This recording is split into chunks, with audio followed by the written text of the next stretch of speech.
Yo, what's up guys, this is Yusuf here from TechDroids, and Apple just dropped the iPhone X or the iPhone 10. And I could have talked about the goods and the new things about the iPhone 10 or the iPhone X, but this is the video going over the 5 biggest problems the iPhone 10 has. So let's go over them. At number 5 is lack of Touch ID. Now, I get the new Face ID thing, it's good and all, but the first ever official demo of the Face ID flopped and it missed out completely.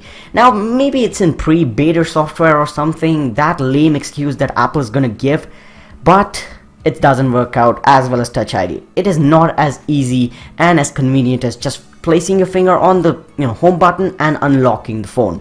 And the lack of Touch ID will hurt the iPhone, and it will hurt any phone, because 2017, it's been a year of things that you need mandatory in a phone.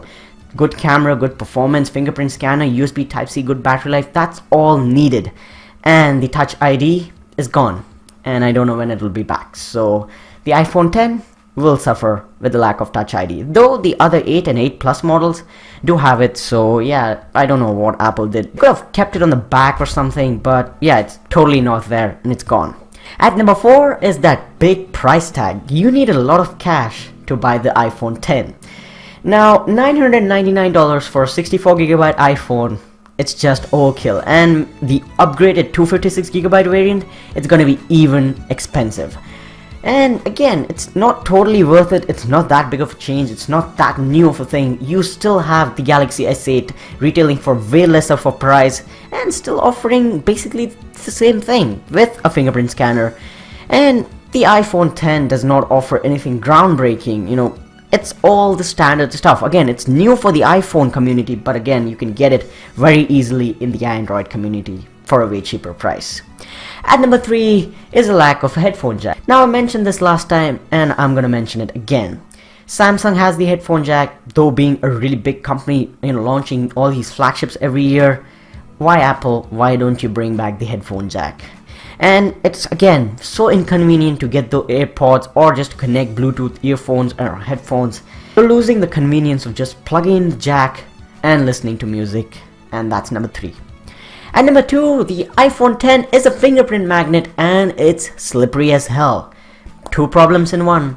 Again, fingerprint magnet because of that glass at the back, and again, glass is not the most grippiest material, so it can drop out of your hand very easily, and the materials used are kind of brittle and kind of sensitive, so if you drop it, be ready to pay more cash for the iPhone 10. At number 1, and my biggest annoying feature with the iPhone 8 is that bezel-less display. Now, not totally that bezel-less display, but the chin on top. Apple could have gone with, a whole surface area chin rather than just cutting it down. The display kind of seems annoying. Now, people might say you will get used to it and all that good stuff, but again, it is there and it's annoying. It's like that full bezel-less glory is being spoiled by this small piece of hardware. Now, they're housed, the biggest things in a phone: proximity sensor, ambient light sensor, cameras, and all that bad stuff, or all that good stuff. But again, it's annoying and it is kind of ruining the display experience. They could have gone with an approach like Samsung, just give it a thin top bezel and put it all there. But again, Apple is Apple and they do what they want to do. That's been it, guys. Those are my top 5 regrets with the iPhone 10. Basically, the phone is actually pretty good, but not considering the price, it's a pretty good phone. New changes, the iPhone has got a rebirth, I guess, after the first one. And by the way, drop this video a big thumbs up, get subscribed to TechDroids, and I'll catch you guys in the next one. And this was my first video recorded on my first DSLR, the Canon 700D. Let me know how the quality was, and I'll catch you guys in the next one. Peace out.